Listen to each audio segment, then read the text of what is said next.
آیت نمبر کیا ہے؟ 79 پڑھنی ہے.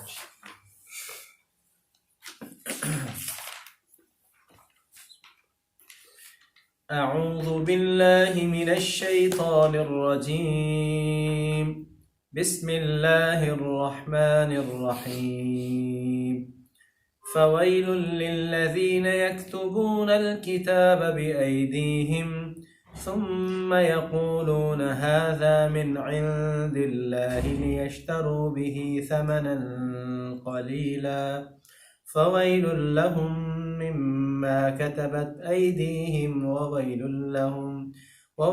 لهم مما يكسبون. فویل یہاں پر تنوین ہے، غنہ نہیں ہو رہا. ہم نے بتایا کہ تنوین کے بعد یا نون ساکن کے بعد اگر حروف حلقیہ ہوں، جو 6 ہیں، یہاں یہ بہنوں نے جو یہ لیسن پڑھا ہوا یہ لکھا ہوا ہے، حمزہ ہا، عین ہا اور غین خا، یہ آ جائیں، یہ حروف حلقیہ ہیں 6 کے 6. یہ میری رائٹنگ نہیں ہے، میں ذرا تھوڑا سا بہتر لکھوں گا.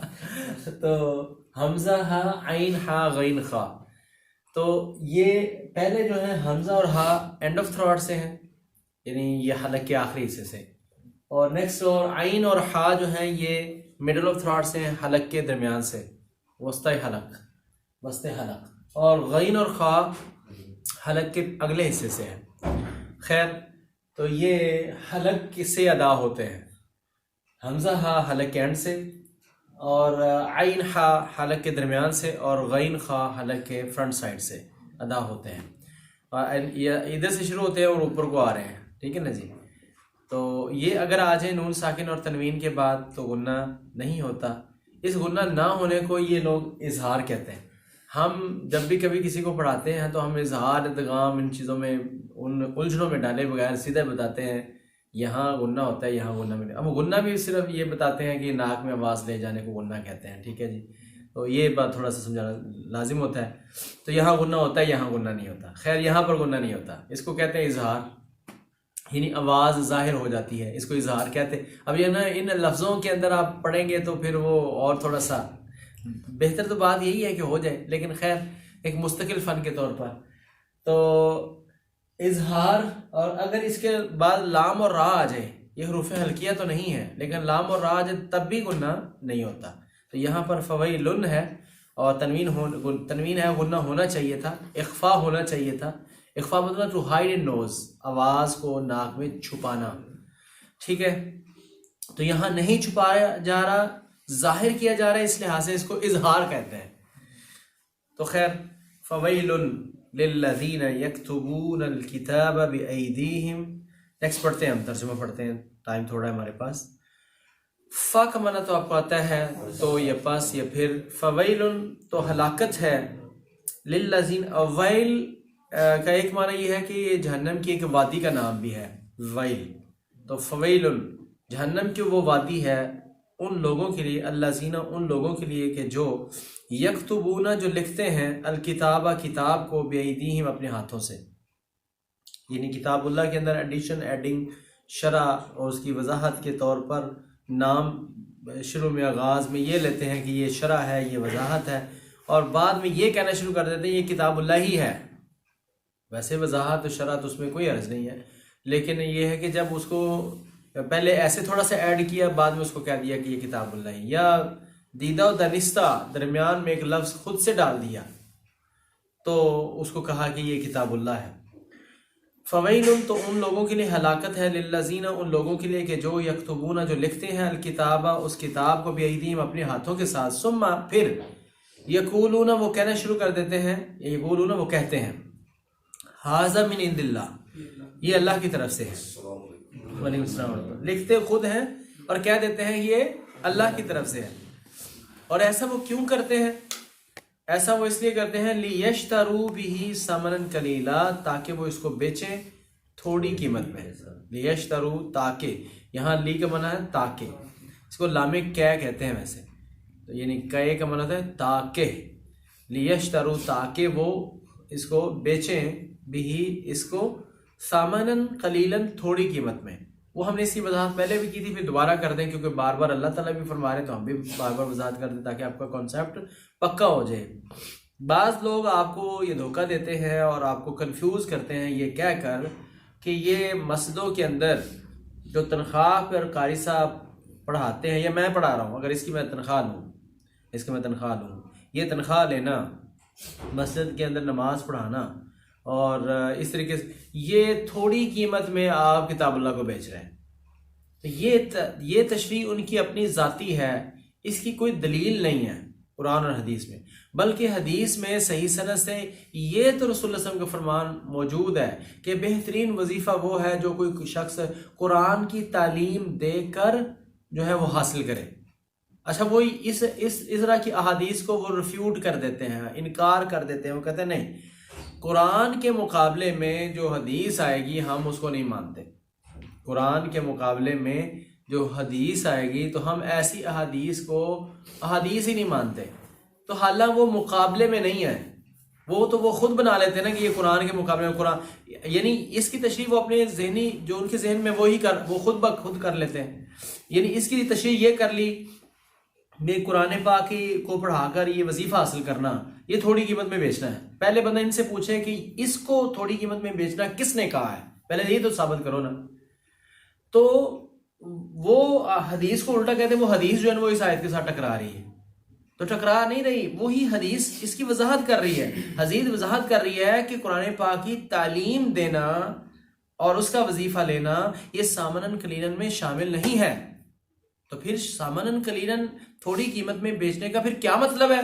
اس کا وہی مطلب ہے جو احادیث میں رسول اللہ صلی اللہ علیہ وسلم نے وضاحت کی ہے کہ جو یہود و نصارہ تھے یہ اپنے رؤساء کو اور امراء کو خوش کرنے کے لیے فتوے ان کی مرضی کے مطابق دے دیتے تھے، کوئی دنیا کی منفعت حاصل کرنے کے لیے کسی کا وظیفہ لگا ہوا ہے، کسی کو منتھلی ملتی ہے، کوئی ویکلی ملتا ہے، کوئی ان کو اس طرح کے کچھ فنڈز لگے ہوئے ہیں، ان کے اداروں کو ان کو ذاتی طور پر کچھ فنڈز لگے ہوئے ہیں، ٹھیک ہے، وہ اگر وہ جو امیر شخص ہے اس کی مرضی کے خلاف فتویٰ دیں گے تو وہ فنڈز بند ہو جائیں گے، تو اپنے ان فنڈز کو جاری رکھنے کے لیے، اپنے وہ فائدے حاصل کرنے کے لیے، اپنی نیم فیم اور شہرت کے لیے، دیگر کئی چیزوں کے لیے ان کو خوش رکھنا ان کے اوپر جو ہے نا وہ لازم ہے، لہذا مسئلے کو مروڑ کر اس میں سے کوئی نہ کوئی حالت ان کی مرضی کا نکال دیتے ہیں۔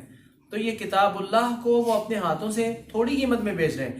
اچھا تھوڑی قیمت کا مطلب ایک کوشچن تھا کہ کیا یہ تھوڑی قیمت میں بیچنا اگر غلط ہے تو کیا بڑی سی قیمت میں بیچ دیں تو پھر ٹھیک ہے بھائی، دنیا ساری کی ساری بھی ہو، ساری کائنات بھی ہو نا قیمت میں، وہ بھی پھر بھی تھوڑی ہے، یعنی اللہ کی رضا کے مقابلے میں ساری دنیا بھی انسان کو حاصل ہو جائے نا، ساری دنیا بھی حاصل ہو جائے تو وہ پھر تھوڑی ہے، اور جنت کے مقابلے میں جنت کے ایک کوڑے کی جو جگہ ہے نا، ایک کوڑے کے برابر جگہ جو ہے، اتنی جگہ کے برابر بھی یہ دنیا نہیں ہے، ٹھیک ہے، یہ پھر بھی تھوڑی ہے، ٹھیک ہے۔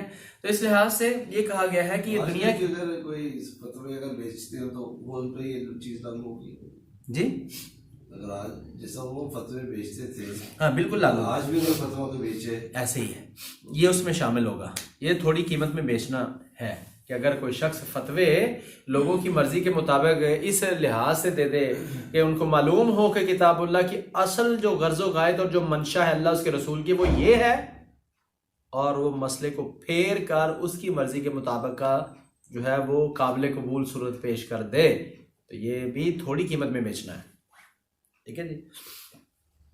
تو وہ یہ کتاب اللہ کو بدل دیتے تھے، یعنی فیصلے ان کی مرضی کے مطابق کر دیتے تھے، اور لکھتے وہ خود تھے اور کہتے تھے ھذا من عند اللہ، یہ اللہ کی طرف سے ہے، لیشتروا بہ ثمنا قلیلا، تاکہ وہ اس کو بیچیں ثمنا قلیلا تھوڑی قیمت میں، فویل تو ہلاکت ہے لہم ان کے لیے، مما اس سے جو کتبت جو انہوں نے لکھا، ایدیہم ان کے ہاتھوں نے جو لکھا ان کے ہاتھوں نے، وویل ہلاکت ہے لہم ان کے لیے، مما یکسبون اس وجہ سے کہ جو وہ کماتے ہیں، یعنی یہ بیچ کر جو وہ کماتے ہیں، ارننگ جو حاصل کرتے ہیں، اس وجہ سے بھی ان کے لیے ہلاکت ہے۔ وقالو اور انہوں نے کہا لن تمسنا النار ہرگز نہیں ہمیں چھوئے گی آگ، لن ہرگز نہیں، تمسنا چھوئے گی ہمیں، النار آگ، ہمیں آگ ہرگز نہیں چھوئے گی، الا مگر ایامن کچھ دن، معدودن گنتی کے، یعنی گنے ہوئے، معدودہ. تو گنتی کے چند دن جو ہے وہ اگر ہمیں آگ چھوئی بھی نا تو چند دن چھوئے گی. یعنی اس کی آگے ایک جگہ پر وضاحت موجود ہے کہ اتنے دن ہی کہ جتنے دن ہم نے جو ہے نا وہ بچڑے کو معبود پکڑا. 40 دن کے لیے، 40 راتوں کے لیے موسیٰ علیہ السلام جب کوہ طور پر اللہ سے بات کرنے کے لیے گئے تھے تو پیچھے انہوں نے بچڑے کو معبود پکڑ لیا تھا. تو کہتے ہیں کہ اتنے دن ہی ہمیں آگ چھوئے گی. اچھا جی، تو اللہ تعالیٰ کیا فرماتے ہیں؟ قل، آپ کہہ دیجئے، اتخذتم، کیا تم نے پکڑا ہے، عند اللہ، اللہ کے ہاں سے، عہدن، وعدہ، یعنی اللہ کا تمہارا ایگریمنٹ ہو گیا ہے، اللہ نے تمہارے ساتھ کوئی عہد کر لیا اس بات کا کہ تمہیں آگ نہیں چھونی، مگر اگر چھوئی بھی تو وہ دن گنتی کے وہ چند دن، وہ تمہارا عہد کدھر ہے؟ فَلَن يُخْلِفَ اللَّهُ عَهْدَهُ، اگر تو اللہ نے ایسا کوئی وعدہ کیا ہے تو اللہ اپنے وعدے کی خلاف ورزی ہرگز نہیں کرتے. فَلَن يُخْلِفَ، ہرگز نہیں خلاف کرتے، ہرگز نہیں خلاف کرتے اللہ سبحانہ وتعالیٰ، اللہ سبحانہ وتعالیٰ، عہدہ، اپنے عہد سے. اللہ عہد کی، اپنے وعدے کی خلاف ورزی نہیں کرتے. ام یا کہ تقولون، تم کہہ رہے ہو، کہتے ہو، اللہ، اللہ پر، ما لا تعلمون، جو تم نہیں جانتے، ما جو لا تعلمون تم نہیں جانتے. یعنی تمہیں خود بھی یہ اس بات کا علم ہی بھی نہیں ہے. اللہ تعالیٰ نے تمہیں ایسا کوئی علم نہیں دیا، اللہ نے کوئی ایسی دلیل نہیں بھیجی، کتاب اللہ میں ایسی بات نہیں کہی گئی، اور تمہارے علم میں یہ بات لائی بھی نہیں گئی، اور بات ہے ہی نہیں. اپنے پاس سے ہی جو ہے نا وہ باتیں کہتے جا رہے ہو. یا یہ بھی کہ بعد والی جو نسل ہے وہ یہ کہے کہ جی وہ ہماری کتابوں میں لکھا ہوا ہے، کہ ہم نے سنا ہوا ہے، بڑے بڑے کہتے رہے ہیں کہ جی ہمیں آگ نہیں چھوئے گی. تو اللہ تعالیٰ اس کا بھی جواب دے رہے ہیں. یعنی یہ اس دور کے بھی یہودیوں کو بھی ہے، اس دور کے یہودیوں کو بھی کہہ لیں کہ تم جو یہ کانسیپٹ بنائے پھرتے ہو کہ تمہیں آگ نہیں چھوئے گی، اور اگر چھوئی بھی تو گنتی کے چند دن چھوئے گی، یہ تم نے کیا اللہ سے وعدہ لیا ہوا ہے؟ کوئی دلیل ہے تمہارے پاس؟ یا تم وہ بات کہہ رہے ہو جو تمہارے علم میں نہیں ہے، تم جانتے ہی نہیں ہو کہ یہ ایسی بات ہے بھی یا نہیں، اور حقیقت کیا ہے کہ وہ ہے ہی نہیں. بلا، بلکہ اللہ نے ایک جگہ پر یہ بھی فرمایا اسی پہلے سپارے میں کہ اگر ایسا ہے اور تم اللہ کے بڑے پسندیدہ ہو، چہتے ہو، تو پھر اللہ تعالیٰ تمہیں عذاب میں کیوں مبتلا کر رہے ہیں؟ بلا، کیوں نہیں، من کسبا، کہ جس نے کمایا، سیئتن، کوئی بھی برائی، وَأَحَاطَتْ، اور گھیر لیا، بھی اس کو، خطیئتہ، اس کی خطا نے، اس کی خطاؤں نے اس کو گھیرا ڈال لیا. یعنی انسان مسائل کے اندر گھر جائے تو نکل نہ سکے. ایک تو جو نا جس بندے نے خطا کی اور وہ گھرا نہیں ہے اس کے اندر، توبہ کر کے وہ نکل گیا، وہ تو نکل گیا نا. یہ ہے وہ احاطت بھی خطیئتوں کا کانسیپٹ. ایک بندے نے خطا کی، گناہ کیا، اور وہ گناہ کر کے اس گناہ کے اندر پھنس گیا، اس کے گناہ نے اس کو گھیر لیا. اب وہ ایسا اس گناہ کے نشے میں دھت ہے کہ وہ توبہ کر کے باہر نہیں نکل رہا، اس توبہ کر کے اس کو چھوڑ نہیں رہا. تو یعنی کہ اس کے گناہ نے اس کو گھیر لیا، اور ایسے ہی وہ مر جاتا ہے تو اس کی پکڑ ہے. لیکن اگر ایک شخص سے گناہ ہوا، وہ اپنے گناہ میں گھرا نہیں، وہ احاطت بھی خطیئتوں نہیں ہوا، اس کے گناہ نے اس کو گھیرا نہیں ہے، گھیرا نہیں ڈالا، بلکہ وہ توبہ کر کے اس چنگل میں سے نکل گیا ہے، تو اس کی صورت اور ہے. التائب من الذنب کمن لا ذنب لہ، جس نے توبہ کی وہ ایسے ہے جیسے اس نے گناہ کیا ہی نہیں. اللہ تعالیٰ اس کے گناہ کو مٹا دیتے ہیں، بلکہ بعضوں کو تو ایسے کرتے ہیں کہ اس کے گناہ کو نیکی میں بھی تبدیل کر دیتے ہیں. بھائی لکھ دو، بھائی اس نے توبہ بڑی سونی کی ہے، اس نے توبہ بڑی اچھی کی ہے، اس گناہ کے برابر جتنا بڑا اس نے گناہ کیا نا، اتنا بڑا لکھ دو کہ ہم نے اس کو اجر بھی دیا اور اس نے نیکی کی ہے.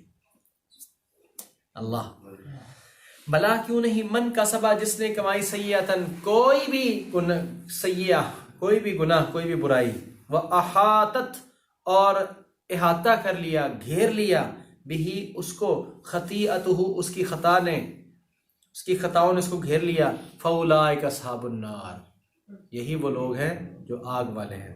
ہم فیہا خالدون، وہ اس میں ہمیشہ رہیں گے.